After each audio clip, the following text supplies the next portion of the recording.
Welcome to today's market overview. Such an important day because there was a leak from Axios less than an hour ago. Iran deal done. That is the headline of the day. That is what is leading the S&P 500 to an all-time high. That is what is leading the 10-year yield back down. Iran deal done. It is now awaiting Trump. Let's read this. Axios reporters scooped Thursday that U.S. and Iranian negotiators have agreed to a 60-day MOU, Memorandum of Understanding, but Trump has not signed off. The president relayed to mediators that he wants a couple days to think about it.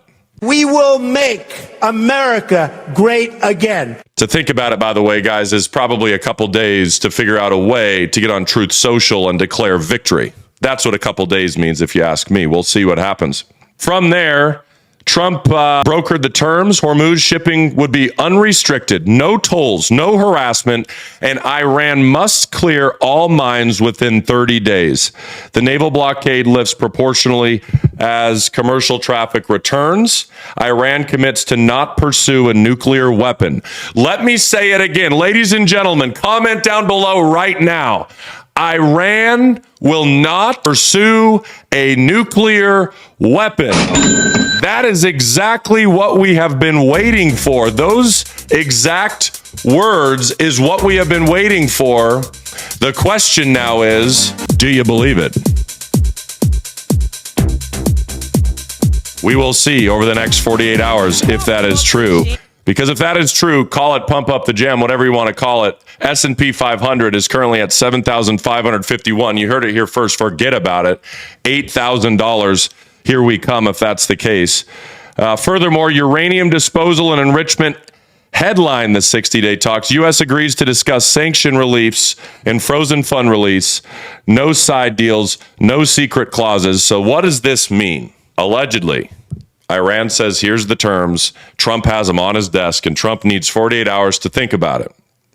The biggest thing in that term is we will not pursue a nuclear weapon. Bye. That is exactly what we are looking for. That's exactly what we wanted to hear. I don't know if we're going to get that, but we're going to see. And what they're going to do is slowly each side's going to back off.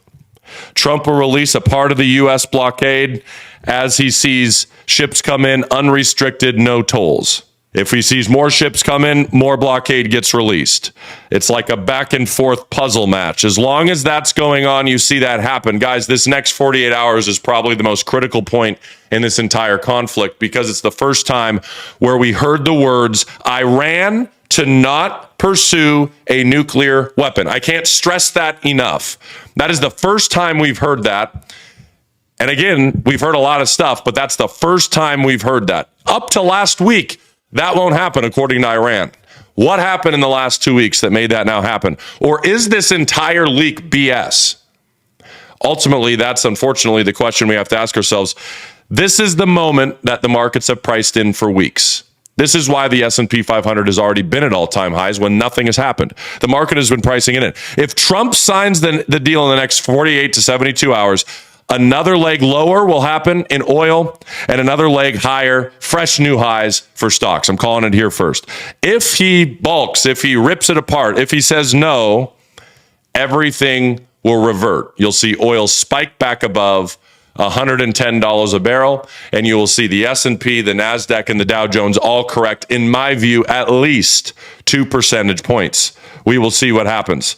Secondly, we already spoke about this, but PCE comes in at 0.2. Again, this is really important. We expected hot inflation. In fact, let's pop over to the CME FedWatch tool and see if anything's changed yet. I haven't looked at this yet. As we pop over here, let's look at the aggregated data. And you can see not a lot of change just yet. Remember, we are currently here. So this effectively has now said that we still have a 56% chance of a hike as of December. We shall see. Iranian conflict de-escalates. Another cool inflation report if this changes. But that's right now exactly what we're working on this. Let's see what happens. Furthermore, stocks drift lower. Take a peek at this. Earlier today, this headline read stocks drift lower and DJI is still lower technically. So let's pop over here.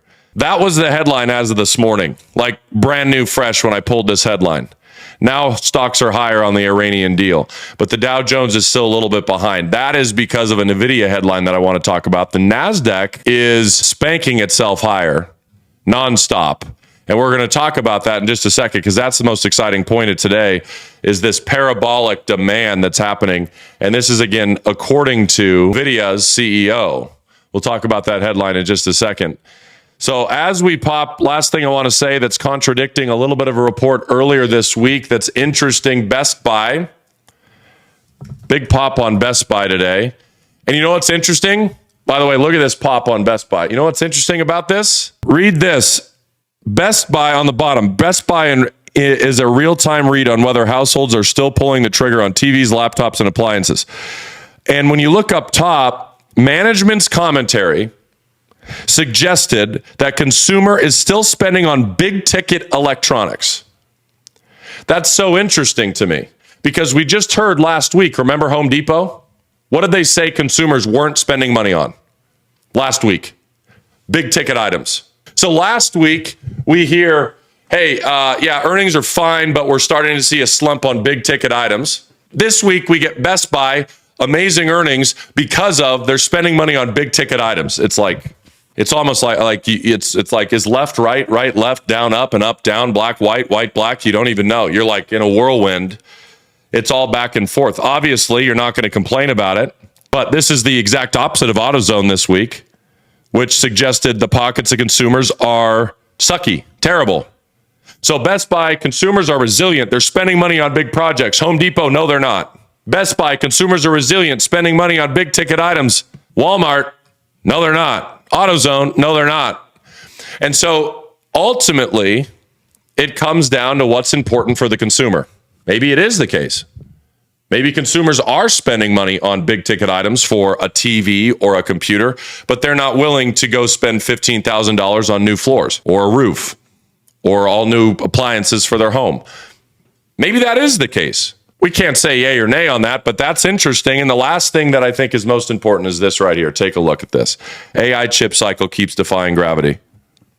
NVIDIA's CEO, Jensen Huang, called demand parabolic. Called demand parabolic on the back of extraordinary results with data center revenue nearly doubling. Samsung crossed $1 trillion market cap in early May. Intel, AMD, Micron, NVIDIA all have doubled this year. Morningstar argues U.S. tech now offers the best value in years. If you guys were on the midweek huddle yesterday, type a number 1 in the chat. The live room, the midweek huddle, type a number 1 in the chat. You know what was important? We talked about the earnings ratio of a lot of these companies are cheaper right now than they've been in years. Stocks are cheaper right now than they've been in years, but all these ding-dong retail traders say they're at all-time high. Can't buy it. They're getting torched. They're getting torched. And memory pricing remains the squeeze story. DRAM forecast at 971 gigabyte in 26 versus 376 in 25. This pricing just keeps going up, going up, going up, going up, and we don't expect it to stop. Micron, Samsung, AMD, NVIDIA, it just won't stop.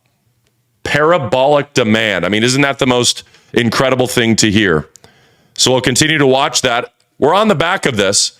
We are on the back, absolutely, of a tech-ridden, AI-pushed run. We know that. And the last thing I want to do really quick is I want to go over to our deep analysis tab. I want to pop open Best Buy. Let's get that open really quick. And let's take a look at the transcript. Oh, it's not loaded yet. All right, we got to wait 1 day for the transcript to pop. Once the API pulls it, we'll take a look at this transcript to see a little bit into their earnings report further in that meeting. That might have to come next week. Anyway, great weekly market overview. Of course, we'll see you on Monday.